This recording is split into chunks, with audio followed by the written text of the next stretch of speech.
So step number 6 is reinvesting in yourself. Has anyone ever had the experience where, I don't know if this has happened to you, but you've had a really good cup of coffee and you're high on caffeine, and then you get a phone call from a friend and they're talking to you and they're really enthusiastic and they're passionate, and you get caught up in the enthusiasm of the moment, and the next thing you know, you're signing up for a marathon and you've barely run in your whole life. I wonder if anyone's ever had that experience. So this is a picture of me about 10 miles in to a marathon, and with still a very long way to go. I won't show you any pictures of me at the end. This is where the pictures are going to end. My point here is that when you win, when you get a rush of energy, use that momentum to push you onwards and start resourcing yourself for your next challenge. So I kind of think of it as like planning your vacation when you're on the airplane on the way home from your last vacation. Another way to reinvest is to use your newfound wisdom, or the shift in perspective that you get when you accomplish something outside your comfort zone and you're in that celebration mode. You usually have a different perspective, newfound wisdom. Use that to reframe things for yourself positively in the future. And we saw the 4th grader do this when she got to the bottom of the ski slope. She said, 60 seems like nothing now. That's the way she was reframing things for her future self.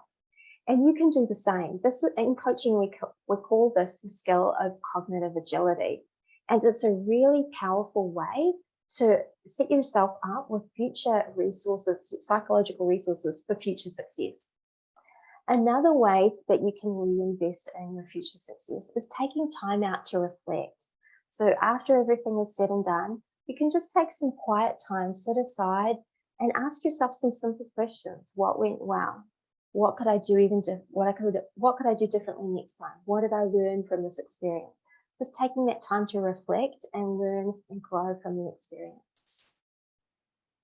What happens is when you reinvest in yourself in this way, it starts to create a virtuous spiral that leads to continuous growth and continuing development of confidence.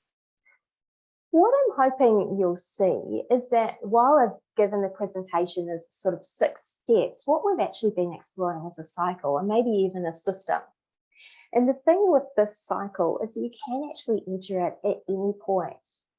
And one last thing I wanted to say about confidence is that confidence is transferable. So even if you start working on something that's in your personal life, for example, if you start building confidence there, confidence kind of feeds into every area of your life. So you might start showing up more confidently at work. And so it doesn't really matter where you start in terms of building confidence and starting this virtuous spiral.